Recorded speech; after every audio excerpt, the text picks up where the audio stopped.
Hi beautifuls, నేను మీ కోమలి. మొన్న నాకు షాప్లో వర్క్ ఎక్కువగా ఉండటం వలన మా అక్క వచ్చింది అనమాట సాయం చేయడానికి.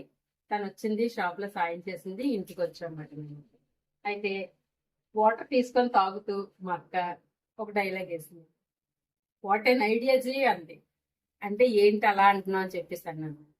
దానికోసం ఈ వీడియో అనుకుంటున్నారా? అయితే మీరు కూడా చూసేయండి.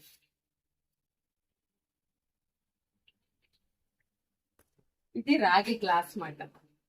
దీనికోసం ఏంటో స్టోరీ మీకు చెప్పేస్తాను పదండి. అయితే ఈ రాగి గ్లాసు నీటిలో వేసానమాట. అది చూసి నువ్వేదో ఐడియాతోనే వేస్తుంటావు కదా అని చెప్పేసి అనమాట. అయితే నేను నవ్వేశాను అవును అని.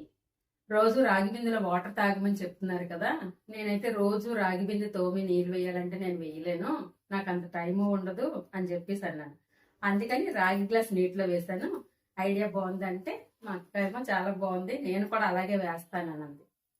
అది కాక ఇవి ఎవరైనా పెద్దవాళ్ళు చనిపోయేటప్పుడు మనకి ఇస్తూ ఉంటారు కదా, స్టీల్ అనుకోండి ఏదోలా వాడేసి పడేస్తూ ఉంటాం వాళ్ళ జ్ఞాపకార్థం. రాగి కాబట్టి ముఖ్యంగా మనం రాగి అనేది దేవుడి మూల వాడుతూ ఉంటాం. కానీ చనిపోయిన వాళ్ళ పేరు మీద వేసినవి మనం వాడకూడదు అని అంటారు. అసలు చనిపోయిన వాళ్ళు ముట్టుకుంటారా, వాటిని చూస్తారా, వాళ్ళు కొంటారా, అసలు ఏమీ లేదు. వాళ్ళు చనిపోయిన తర్వాత వాళ్ళ పేరుని తీసుకొని మనం పేర్లు వేసి మనం పంచుతాం వాళ్ళు. కానీ రూల్ ఈజ్ రూల్. పెద్దవాళ్ళు చనిపోయిన వాళ్ళ పేరుతో ఇచ్చినవి పూజకు వాడకూడదు అంటారు కాబట్టి ఇంకెందుకని చెప్పేసి అవాయిడ్ చేసాం. అయితే బాగున్నాయి, మనం మార్చేయలేము, అలాగని ఒక దగ్గర పడేయలేము. అందుకని చెప్పేసి నాకు ఒక ఐడియా వచ్చి ఎలా వేశాను. ఈ ఐడియా కూడా నేను వేరే ఆంటీ దగ్గర చూసి నేర్చుకున్నాను. మా ఇల్లు కట్టేటప్పుడు మేము రెంట్కి ఉన్నామన్నమాట 1 year.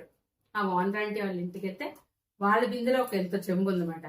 ఆంటీ బిందెలో ఏదో ఉంది నల్లగానంటే ఆంటీ కూడా అలాగే నవ్వారు. నవ్వి కాదురా, నాకంటే ఈ వయసులో ఓపిక లేదు, రాగి బిందెలో నీళ్ళు తాగితే ఆరోగ్యం అని చెప్తున్నారు, మరి ఇంకెందుకని చెప్పేసి ఆ రాగి చెంబున నీటిలో వేసానంటే నేను ఆంటీ దగ్గర చూసి ఇలా పక్కనున్న రాగి గ్లాసు నేను బిందెలో వేసాను అనమాట. మీ ఇంట్లో కూడా ఇలా వాడనివి రాగి ఏమైనా ఉంటే తోమేసి వాటర్లో వేసుకోండి. ఆ బిందెలో నీరు తాగినా సరే మనకు ఆరోగ్యం. ఐడియా బాగుంది కదా. ఈ ఐడియా మీకు ఎలా అనిపించిందో కామెంట్ చేసేయండి. నెక్స్ట్ వీడియోలో కలుద్దాం. Thank you for watching.